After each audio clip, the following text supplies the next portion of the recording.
And welcome back to the Homemade Podcast of Sports with your host, Jay Pops. Guys, we are back. We're back. What are we getting to? What are we getting into on this latest edition of the Homemade Podcast of Sports, right? First and foremost, there's a scooter in the back. See that handle is somewhere. Just move that back. Get that on up out of there, right? So, guys, what are we talking about on this episode? Right? So I just want to talk about some things, get into some players to watch, and stuff like that. Right? So first and foremost, guys, I've had a good day. The weather was good. My allergies aren't messing with me, ball means, nor is it tearing my behind up like it done before. Right? So shout out to everybody that's tuned into the podcast. What's going on? James Ellis, what's up to you, big guy? But yeah, man, so the day has been good, right? No problems at all. It's just, man, I'm ready for some Aggie football, just like you guys are. Also, I believe my son is at the Sam Houston game on tonight because he went up there with Conroe High School to go and check out some things at Conroe High School. Guys, please forgive me. I'm trying to fix this hat on my head. I don't know why, but every time I get on the show, it just looks funny for whatever reason. Like it's kind of like leaning or something like that. But okay, good. Got it right there. So, guys, hey man, we're just sitting back and enjoying the day. Well, I'm sitting back and enjoying the day, and I'm ready. I am ready, right? We got some good Aggie football that's going to go on. And it's time to get to it. So first and foremost, man, before I really get out there and get to what I'm getting to, right? So by the good graces of old Eric Crenshaw out there, right? Shout out to my guy, man. Shout out to my guy out there. He's reminded me, hey, make sure that you mention the injury report. And what's crazy is that I had just finished looking at it when he had sent this out. In which this is the injury report. Reuben Owens, running back, out. Tyreek Chappelle, defensive back, out. Mark Nabu, offensive lineman, out. Jalen Henderson, quarterback, doubtful. Terry Bussey, defensive back, questionable. What does that mean? That means that this team is almost fully healthy, right?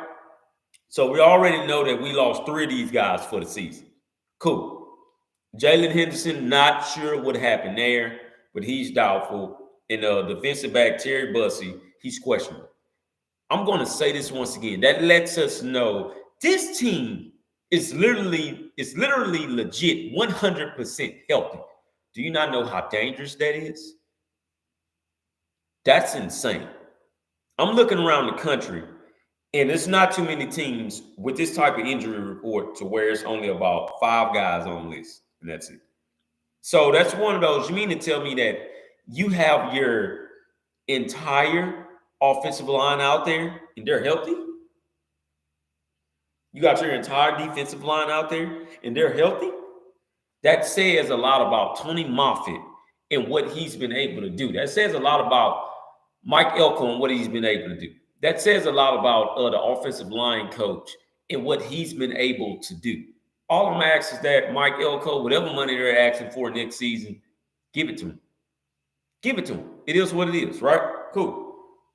The players out for Mississippi State. Blake Shapen, quarterback, out. Trayvon Wright, cornerback, out. Creed Whitmore, wide receiver, out. Trent Hudson, wide receiver, out. Kayvon Lee, running back, is out. Calvin Dinkins, defensive lineman, he's out. Kendrick Bingley Jones, defensive lineman, doubtful. In which that guy there, that's an actual big name for Mississippi State, just to let you guys know. Brian Lehner, safety, questionable. Tyler Woodard, safety, questionable. It's a reason to why A&M is favored by 15, right? I think 15 and a half now, if I'm not mistaken. And it's a reason for that. All we're looking for A&M to do is to go out there and deliver. That's it. Go out there and deliver. You have an entire team Literally, you have like 95% of your team, really 97% of your team, that's basically healthy and ready to go. What does that mean? Le'Veon Moss is good. Amari Dames is good. And EJ Smith, he's good.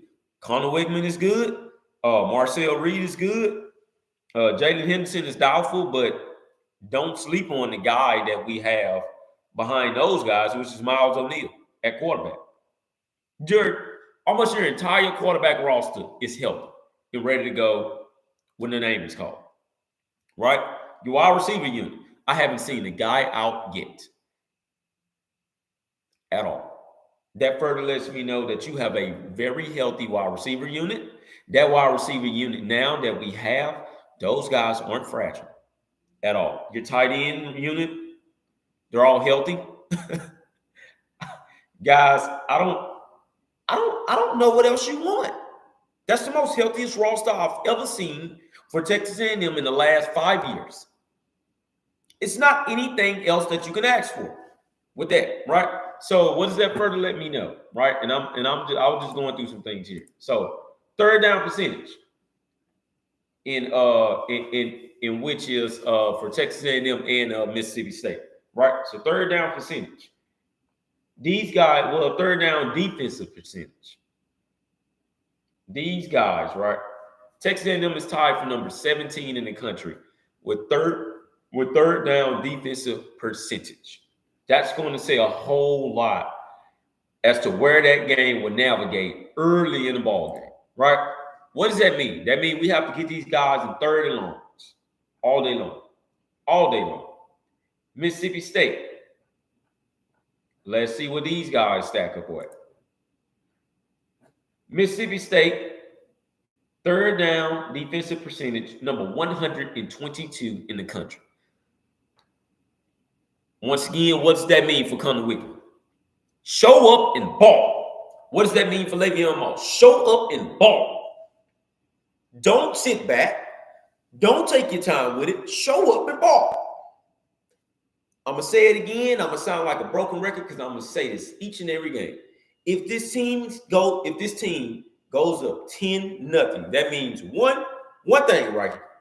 The most important thing, they're converting third downs like crazy. That's what they're doing. They're converting third downs like crazy. Third down percentage defense. Once again, Mississippi State, number 122 in the country. Third down defense, Texas A&M, once again, number 17 in the country. I don't know what else you want. Only thing other that we can ask for is that the team show up ready to play. Ball the hell out. Don't stop. Don't pull back. Don't go slow speed. No, beat their ass. Beat their ass. Right? Cool. Third down offense. This is where things get a little bit tricky at because I did see that Mississippi State is right behind us on third down percentage offense-wise, right? Texas A&M is number 57. Mississippi State is number 58. Crazy. This game is going to come down to ultimately who can convert on third downs. In my honest opinion, it'll be Texas A&M. It should not be Mississippi State, but do not get that confused here, right? Mississippi State is going to convert some third downs here. They are, regardless if it's during the game or at the back half of the game. Well, at the back end of the game, which meaning like fourth quarter, they put in some backup, stuff like that. But Mississippi State is going to convert some third downs, people. Right? They are. And as of right now, I'm watching the Georgia and Mississippi State game that they just previously played. One thing I will say, Mississippi State, it's nobody that's showing that they gave up on the team. That's what I will say. However, when they're playing against some competition that is very good, they get rattled, and they get rattled quick. What I did see is that I think Georgia was trying to work on seeing if Carson Beck can just win them the ball game.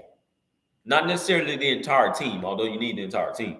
But they just want to see, hey, Carson, do you have what it takes to win us the ball game by yourself?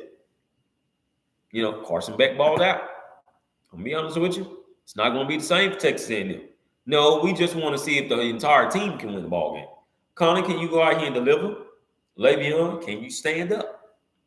That's what it's all about. Defense, make stops. We're in Starkville, by the way. For those that did not know, we are in Starkville once again. All right, so keep on going here, man. It's just just a couple more things that I had looked at here, stuff like that. So first down offense. So let's go ahead and talk about that one as well. So first down offense wise.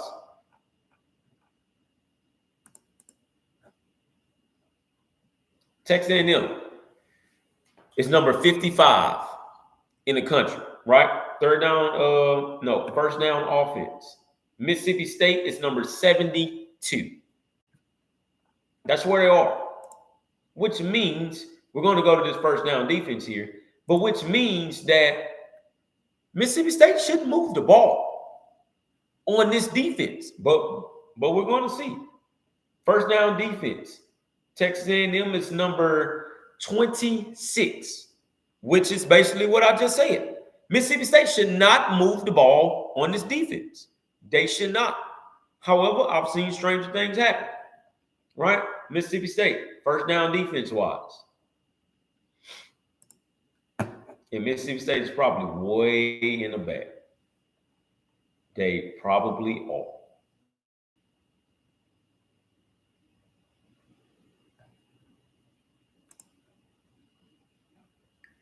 Mississippi State, first down defensive-wise, number 124 in the country. What does that say for Connor Wiggman?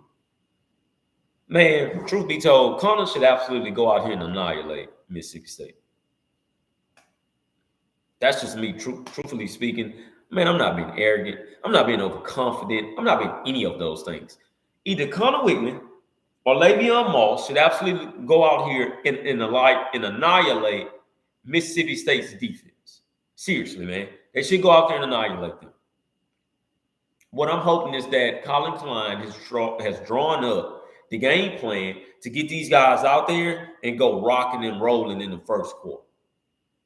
What am I expecting? What are my expectations? I'm expecting a blowout in the first quarter. That's what I'm honestly expecting.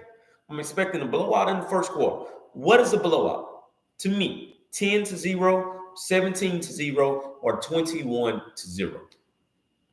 That's a blowout. Even if it's 17-3 or 21-3. For you to let the team score 21 points in the first quarter, that's a blowout.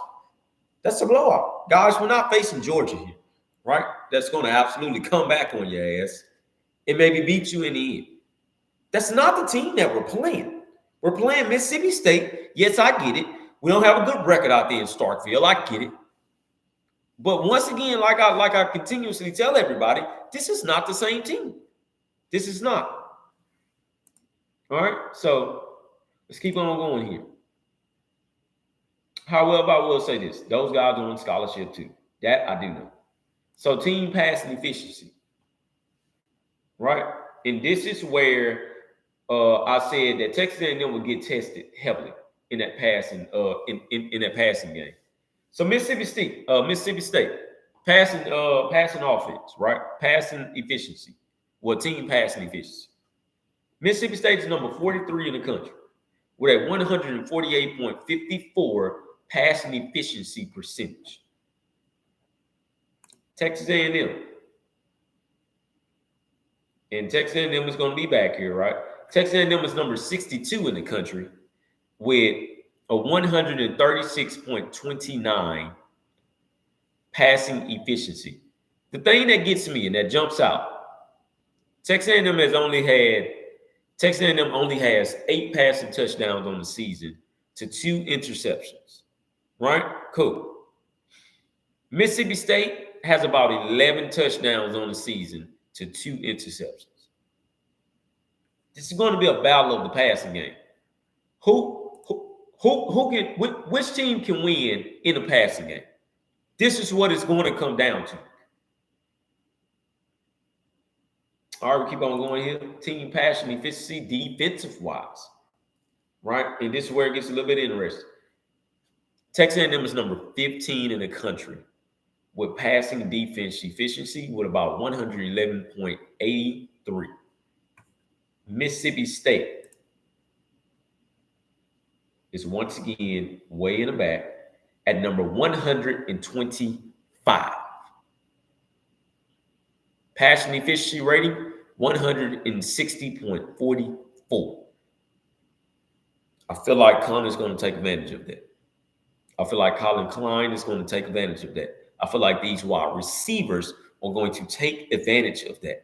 And that's a good thing. This is what they need to do. You need to go out there and you need to ball in the passing game. I feel like the passing game is going to come alive. And I feel like passing touchdown wise, there should be about a good 3 passing touchdowns in this game, 2 rushing touchdowns, right? And most likely more than that. But it shouldn't be a reason to why Connor isn't passing the football in this game at all. It shouldn't be a reason to why Connor doesn't reach 275 yards for the second game in a row, but this time have about 3 touchdowns, 0 interceptions. It's no reason why he should not reach that. The thing about Connor Whitney, he doesn't like throwing interceptions. He does not. Understand, no quarterback does, right? Duh. But Connor, he doesn't like throwing interceptions because interceptions is not in his ballpark. That's not his game. He doesn't throw interceptions like that, right? He's a clean pocket passing quarterback.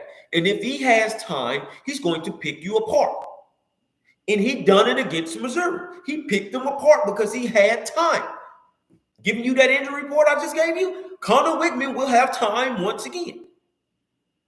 That's a stout offensive line. It doesn't get any better than that offensive line coming out and playing for you and creating a bowl in which is keeping the outsiders out for the pocket passing quarterback. Throw the damn football, man. That's it. That's it.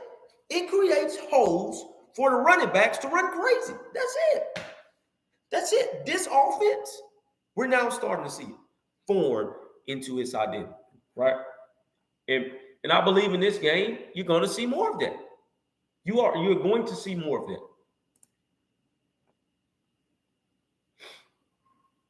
All right, so let's go in here, right? Let's keep it going. Let's not slow down. Let's keep it going.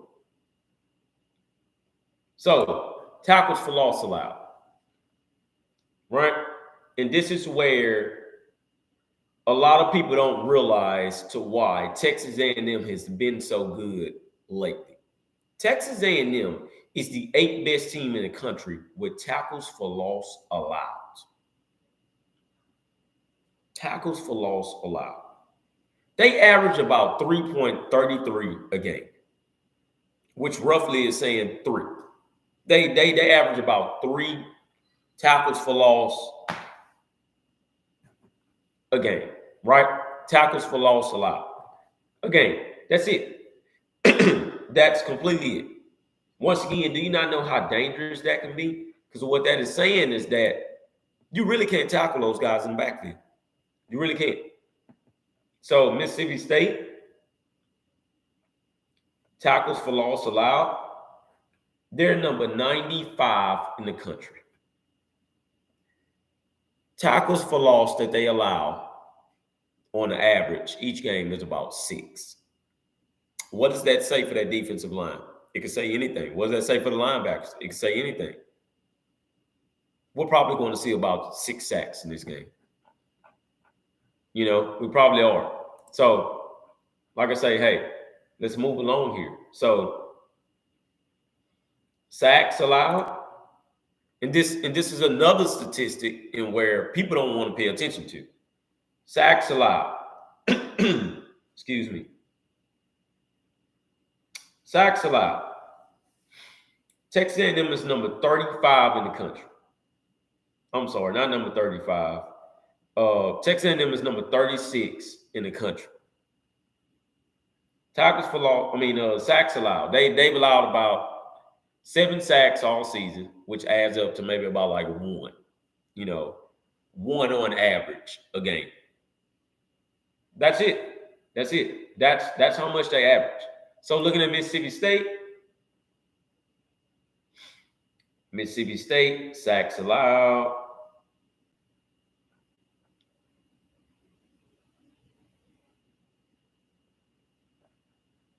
Okay, let me get to it.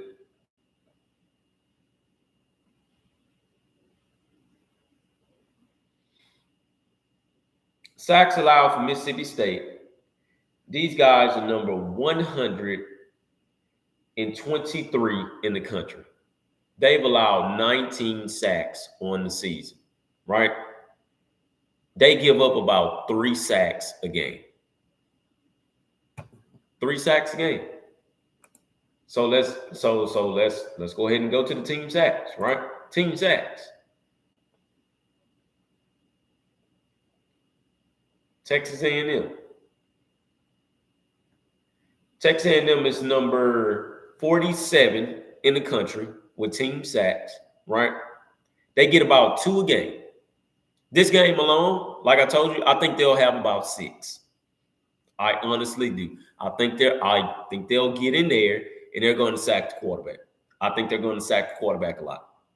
I think it's going to rile everybody up. I think they're going to get off the field on 3rd downs. I do think this, though. That head coach will do his best to have that quarterback pass the ball quickly, right? Very quickly. Mississippi State, team sacks on the season.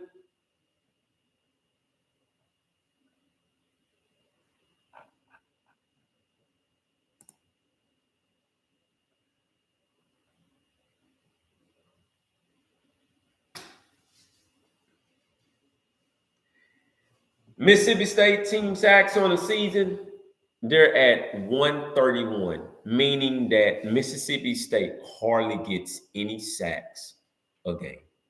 They only have gotten 5 sacks in all 6 ball games that they've played so far. Only 5. I've seen that number before. I've seen it with A&M before. What does that mean? Their defensive line cannot get to the quarterbacks at all. Their middle linebackers or the linebackers period can't get to quarterbacks at all. What does that say for A&M?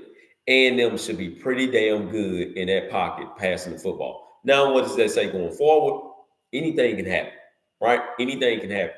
This could just be the day to where Mississippi State has just gotten all in the backfield. Do I see it happening? No, not at all.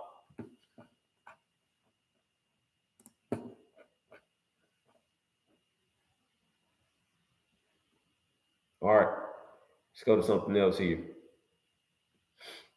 Right, so red zone offense.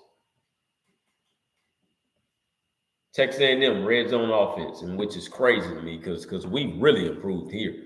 Texas A&M red zone offense is number 15 in the country. 15 in the country. Guys, think about what I'm saying right there. The red zone offense is number 15 in the country. That means once they get up there, it's very hard to stop these guys. And that's damn good. Mississippi State is number 88 in the country in red zone offense. Red zone defense.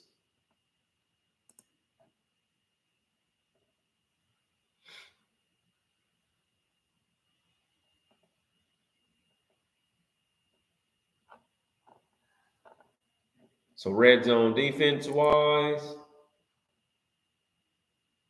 Texas A&M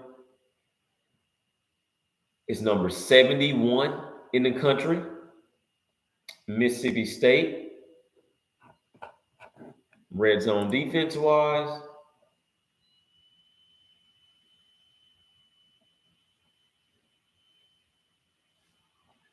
where are you at, Mississippi State?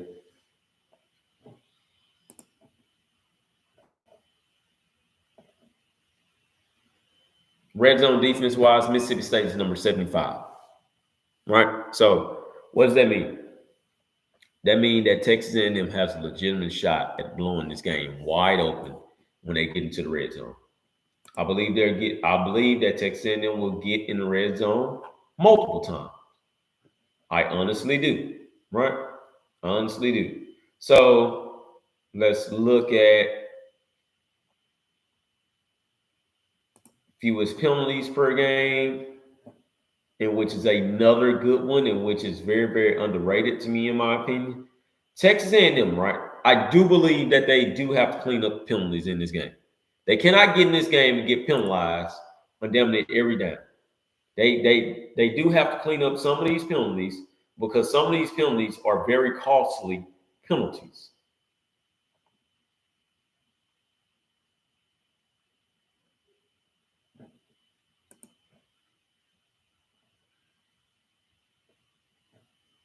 Texas A&M penalty-wise, they have about 7.5 penalties a game. That ain't good. That ain't good at all, man. We are number 108 in the country when it comes down to penalties. We do not need to get ourselves penalized when it absolutely makes no darn sense at all. So please do expect some penalties in this game. It is going to happen because it looks like it happens like every game for us. Mississippi State is number 90, in which ain't good neither. Mississippi State also gets penalized at about 7 penalties a game, right? Not good football, not complete sound football by all means. So the turnover margin, right? Which is always going to be a good one, right? This will always dictate a game anytime. Turnover margin wise, Texas A&M, in which is round of applause to that defense. Dumb question. Did you play at A&M? No, I do not. I wish I did, but no, I did not. Texas A&M, right? Turnover margin wise, Texas A&M is number 19 in the country when it comes to turnover margins. That's just where they are right now. This program has turned things around. That's Texas A&M. That's where they're at turnover margin wise. Mississippi State, they're number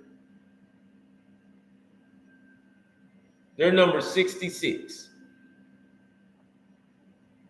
That's where they are. What does that mean? Interceptions wise, Mississippi State has created 3 interceptions. They've also forced 4 fumbles, right? So that you have to watch. That's Mississippi State. That is what they forced over the last couple of games. Texas A&M though, this is why Mike Elko went out and he built that defensive backfield. We forced 2 forced fumbles, 2 fumble recoveries, which is what forced fumbles, 7 interceptions. 7. I have not seen Texas A&M be in the interception market in a long time. A very long time. We have some legit corners that are going to get drafted. That's what I like about Elko. We have some legit corners and some legit safeties out there that are going to get drafted high. Right? Bryce Anderson is one of them. I have no clue why Bryce Anderson isn't on a lot of people's draft boards right now. That is absolutely insane. That further lets me know that Bryce is going to come back next year, and which is going to be on and rolling. Right?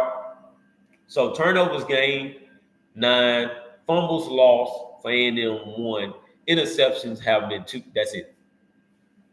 That's it. Turnover margin wise, 6.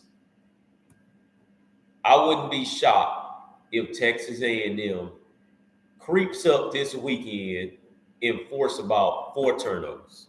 I would not be shocked at all. I would not. So just make sure that you guys do pay attention to that, right? All right. So SEC wise, let's talk about SEC wise. Defensively, Texas A&M is number 7 defensive wise. right? I'm hearing a lot of people say Mississippi State may be a trap game. I know it. Please don't come here with the Bama comments. Alabama is Alabama. Texas A&M is Texas A&M, right? It is what it is.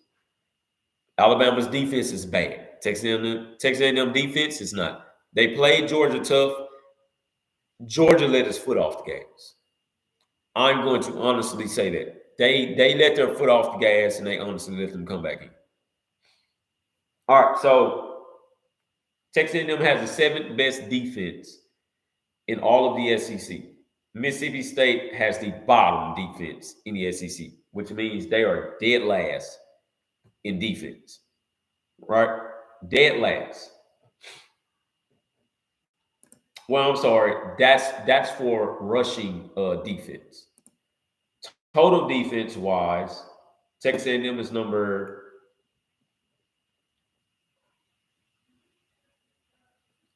8 in total defense wise. Mississippi State is number 16, which is dead last. Passing defense, Texas A&M is number 7. Passing defense, Mississippi State is still last.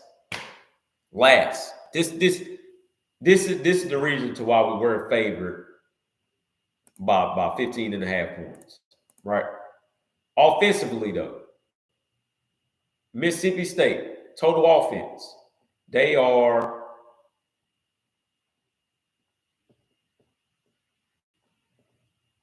number 12. Total offense for Texas A&M, they're number 10. Passing offense-wise, Texas A&M is almost at the bottom, right? In which meaning that they are number 14 with passing offense in the SEC. Mississippi State is number 9. They're number 9 in the SEC. Rushing offense, I think everybody should know this already. We were number 1 at first, but now we've moved to number 2. Rushing offense-wise, Texas A&M is number 2 in the SEC. I just gave you the rushing defense for Mississippi State, which means that, man, if we don't pass the ball, then we should absolutely run it until they prove that they can stop us. That's it. That is totally it. Mississippi State rushing offense, they are number 14. That rushing defense for Texas A&M should have themselves a field day. That is what I will say. They should have themselves a field day. All right, so let's just check out some stuff here. Right, so just some key players to watch here. Mississippi State. And Mississippi State is 1-5, by the way. Just so you guys can know out there. Mississippi State is 1-5. So I will say, watch this quarterback. All right, he's thrown for 3 touchdowns, 1 interception so far in his start. The guy before him, which is Blake Shapen, right? Blake Shapen was actually okay. He had thrown for 8 touchdowns, 1 interception. The thing that these guys does have to deal with, and that Texas A&M has to take advantage of, they do not have a good offensive line at all, right? And when I say that offensive line is god awful, Blake Shapen took 11 sacks. The guy, Michael Van Buren Jr., he has now taken 8 sacks in 3 games. About 3 games. 8. A&M fans, we've been there before, right?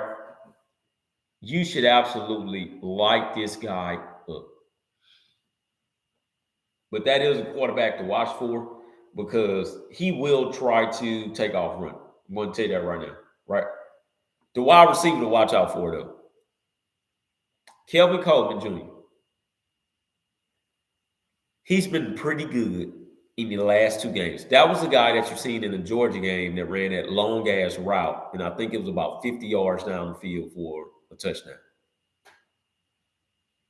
No, it wasn't for a touchdown, but no, it was. I think it was for a touchdown, or he just got a big gain off of it.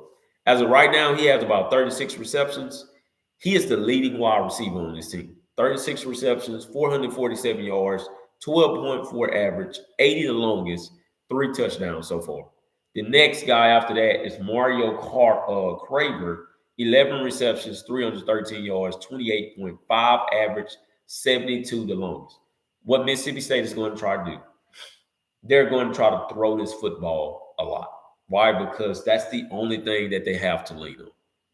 So that's why I say A&M is going to get tested in a passing game for sure. For sure. So also with that,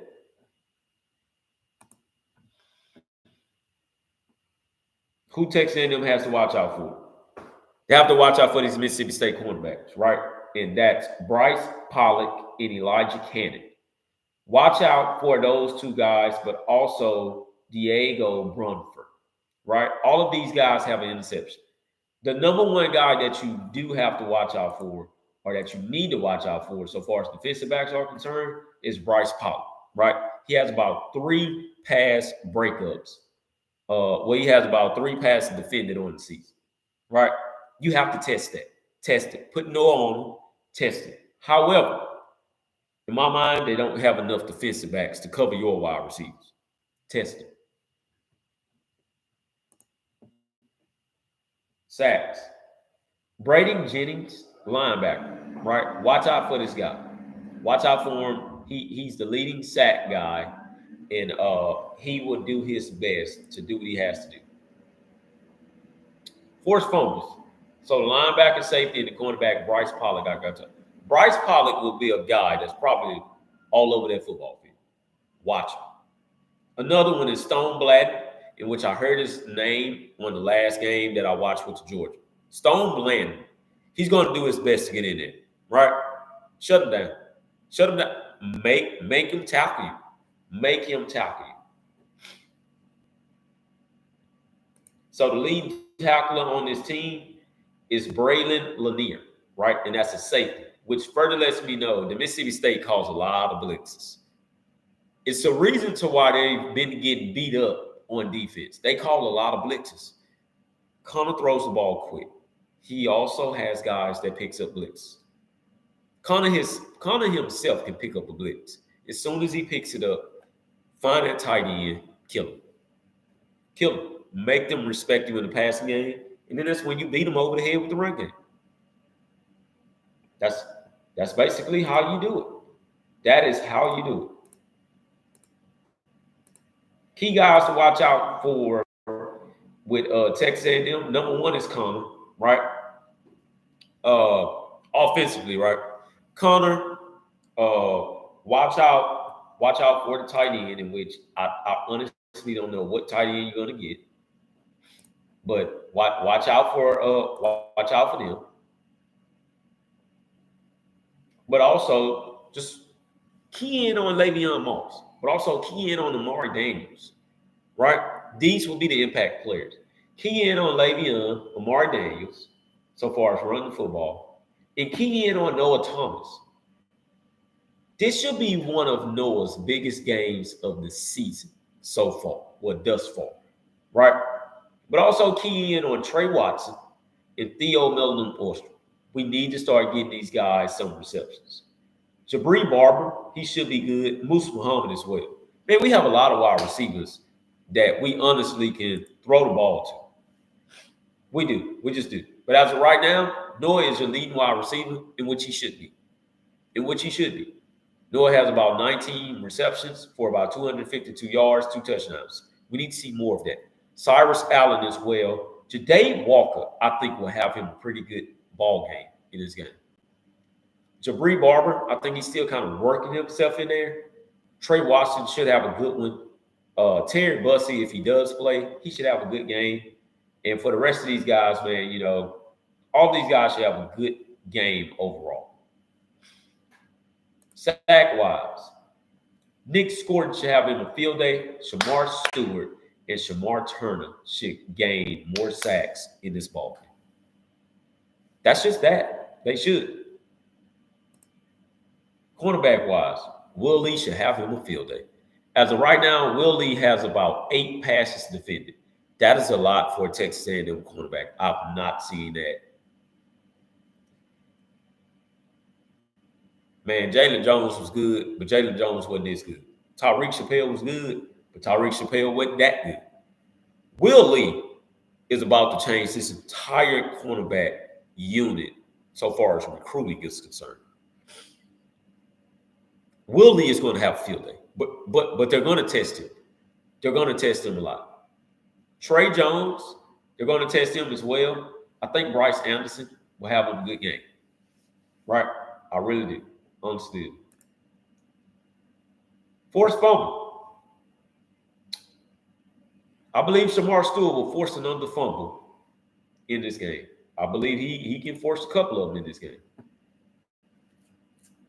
So far as tackles, though, Dalton Brooks, he should be good. Scooby Williams, Damian Sanford, Dez Ricks should be pretty damn good. So far as tackling. But Cassius Howard, he should also have a good game, right? This defense should cook. That's just all I'm going to say. But, guys, that's it. I've been rambling for about 40 minutes here. And I'm going to go ahead and wrap it up. But, guys, if you don't mind, please hit that like button and subscribe. Leave your comments in there. Please say what you think about the podcast, stuff like that. But I love all of you. And once again, hashtag Eagle Maggies. I will be back on Friday, right? Don't know what time yet, but I'll be back on Friday. Love all of you guys. Giggle.